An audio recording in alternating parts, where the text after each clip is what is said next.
This is the value of wrestling, the revolutionary force in wrestling podcasting.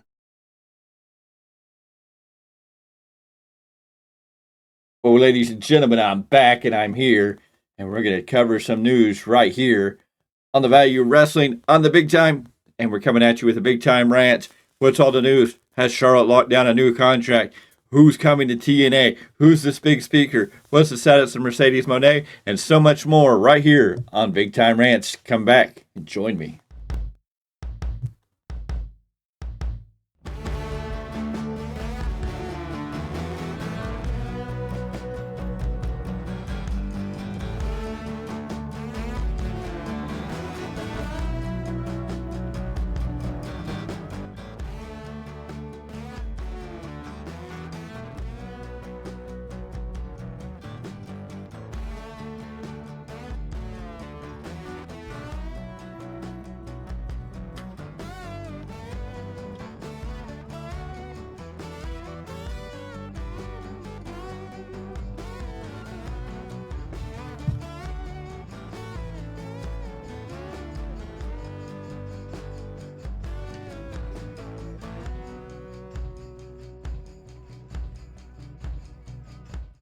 Oh, I'm back, ladies and gentlemen. Thank you for joining me on the Big Time. This is Big Time Rants, where we break down wrestling news and everything going on in the world of professional wrestling to the best of our ability. I thank you for taking time out of your day to join me. I thank you for being here, and I appreciate you showing up. Make sure you hit that like button as we get through this, and let's get started. WWE put Bray Wyatt on a Legends contract after his untimely passing.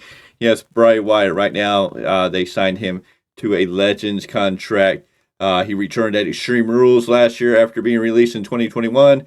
There was a lot of talk, but unfortunately we lost Mr. Bray Wyatt Wyndham Rotunda at the age of 36.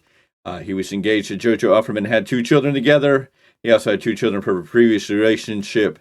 And we know that WWE has signed a Bray Wyatt to a Legends deal. And we can't wait to see that hopefully he gets inducted into the Hall of Fame this year. Bray Wyatt was signed to a Legends deal, and that is what is going to really make that awesome. Becky Lynch says she has no plans to retire, or has no plans to go anywhere else. She plans to retire in WWE. This is where she wants to be. She stands as one of the most accomplished females in WWE superstar history, achieving the historic feat of being the first woman to win in the main event of WrestleMania. Her victory over Charlotte Flair and Ronda Rousey. Becky Lynch doesn't seem to have anything. Absolutely.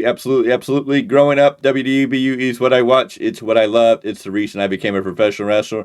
Now, having been in it, I love it. I love the people. I love the audience. I love being able to be an important part of change. I love that I get to continue to drive and that my voice matters in WWE. I feel listened to, and I feel we've been able to change the landscape of women's wrestling forever. That feeling is very special to me, and it's my home. It's where I was born as a professional wrestler in many ways, in the terms of my influence, and it's where I will retire, says Becky Lynch. That's what she has to say. Doesn't look like Becky Lynch will be leaving WWE, which probably means Seth Rollins won't either. So we can't wait to see how that plays out going forward. MJF on CM Punk. One of the greatest feuds, I'll just say this, the greatest feud of the modern era was me versus CM Punk. I think that happened on and that happened on AEW TV. No, I was happy for him. Listen, if he's happy, I'm happy. I think he's a hell of a talent. At the end of the day, it's business. For some reason with wrestling, it's looked differently. In any other sport, I see guys get traded to different teams all the time. It's just life. So he did what he felt was best for him, and the company did what they felt was best for the company. So I just hope he's happy. I wish him the best of luck. And that's what MJF has to say about CM Punk and his contract with WWE and showing up. Charlotte Flair. It looks like Charlotte Flair has re-signed or signed a contract extension, continuing her time for several more years in WWE. This is one of the first signings we're hearing about. With all the other names that are soon to come up, 2024, we're going to get through the holiday season.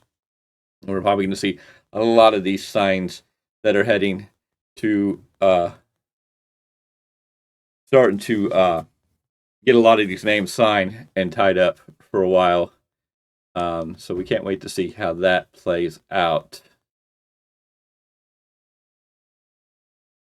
MJF and the WWE's internal response to MJF's shocking AEW contract statement. The Salt of the Earth previously revealed that he will go where the money is after his current AEW contract ends in 2023. MJF even said that there will be the bidding war of 2024.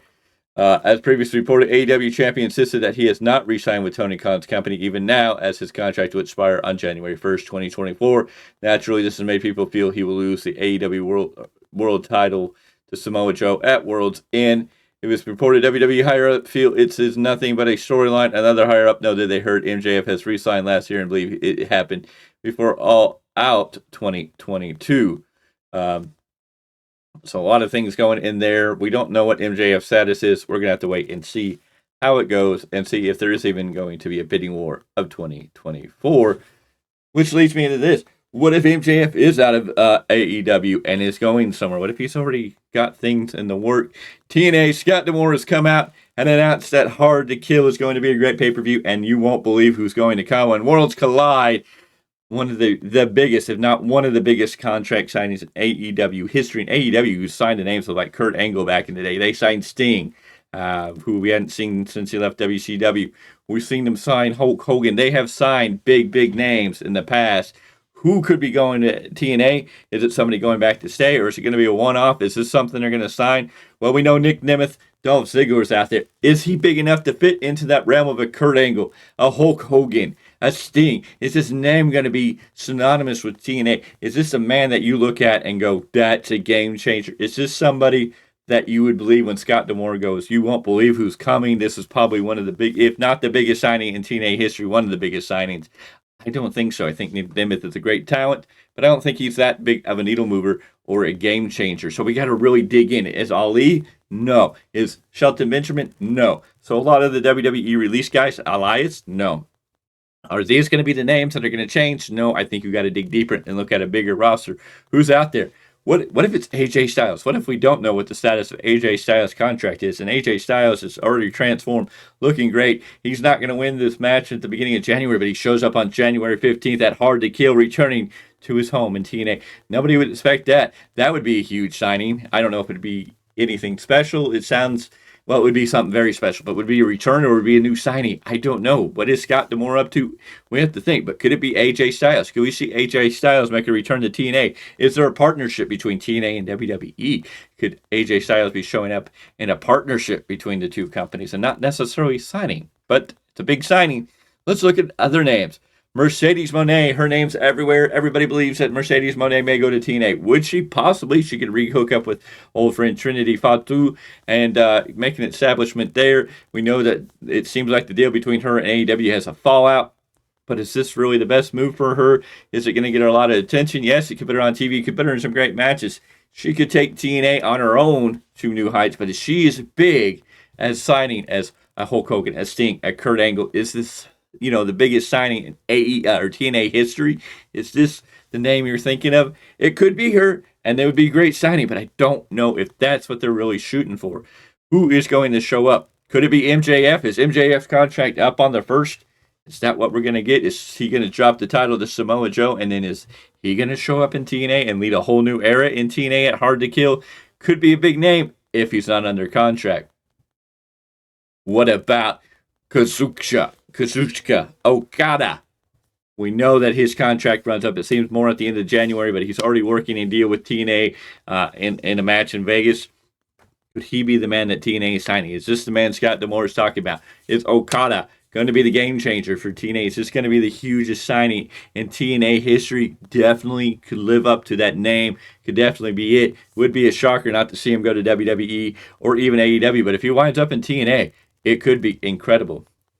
What about a man that's wanting a retirement? He wants one more run. He wants somebody to give him an opportunity. Doesn't seem like Tony Khan's moving on. It doesn't seem like WWE's interested. But what if Goldberg is coming to TNA? That's a name you would never expect. That would be a name that you would be totally shocked to see showing up on TNA. Could he run around with Moose and have some great matches and have his retirement run through TNA? Could Goldberg be coming back to the ring in just a different style ring? It could be very interesting if it's going to be Goldberg. We know he's talked about a lot of retirement matches. Who can it be? Here's another big name that I don't know what his contract standings is or what the situation is. Could it be Zack Sabre Jr.? That would be a game changer. That would be one of the biggest names in professional wrestling to sign to in the TNA contract. What does this signing mean? We don't know all the details. Scott D'Amore is really going to blow up the wrestling world. It seems like TNA is marching on its way. It's got money to spend, and they are looking to become viable and a threat to AEW. They may not be a threat to WWE, but nobody is right now, not even AEW, but TNA could make themselves known, put themselves back on the platform to be maybe the third or the second best wrestling company in the world or in the country. This could happen. Could Tony Khan be having the heat on his toes, on his back end, when he's looking forward trying to chase WWE and TNA's chasing him? Could TNA be on the level to pass them? Is TNA going to be on the level with the devil? Is TNA going to be able to take out TK and make TK feel like a fool? I don't know. I think TK needs to pay attention to what's going on in all directions because TNA is coming, and they've got a big surprise coming January 15th. And I think that's going to be something that's going to be a game changer. Talking about the largest, the biggest, the most, the biggest signing in company history. So it's got to be a name that's going to turn heads. Could it be Mercedes Moné? Yes. Is it going to be Dolph Ziggler, An Ali, Shelton Benjamin? I just don't know if those guys are in the equivalency of what you would say game changers or people that you would say would be the biggest deals when you talked about TNA having Hulk Hogan, having Sting, having Kurt Angle, having Jeff Hardy, and many other names. Jeff Jarrett was part of this company. Matt Hardy was part of this company at different points in time. A lot of the names that have come through there, Christian was there. So, I mean, there's a lot of names there. Who is going to be this big names? Could MJF be making a jump to TNA? Is he going to take TNA and be the face of TNA? Could this be a place where MJF gets more over than he's ever been? Could we see Kazuchika Okada decide to go to TNA, screw AEW because he doesn't trust them in WWE? He doesn't trust them, and here we go. It's going to be interesting. January 15th is going to be a big day of a reveal. Ladies and gentlemen, I'm the Big Time. This is the Big Time Rants. I thank you for being here. We've talked about a lot of news, rumors, and speculation about what's going on in the world of professional wrestling. It's going to get real interesting going forward. Can't wait to see how this all plays out. What are your thoughts? What are your opinions? Drop in the comments below. Make sure you ring that bell for notifications so when any new content comes out, you will be notified. Make sure you share this out with friends, family, and everybody who loves professional wrestling so that we can get our name out there. And then make sure, if you haven't already, go ahead and hit that subscribe button. Join the Value Wrestling family. Become part of one of the fastest growing podcasts in the YouTube realm. We want to march on. Can we get 42 before the end of the year? Can we get to 200 before we wrap up 2023? That would be awesome. Let's get the name out there. Let's get that push on. We need your support and help. The faster we grow, the more we can do. The more we can do, the awesomer this is going to be. And I can't wait to tell you what we can do once we reach the levels that we want to get to. But we're here for this ride, and we hope you are too. Make sure you drop your comments below and follow us on the next one, because I'm out of here. Till the next time.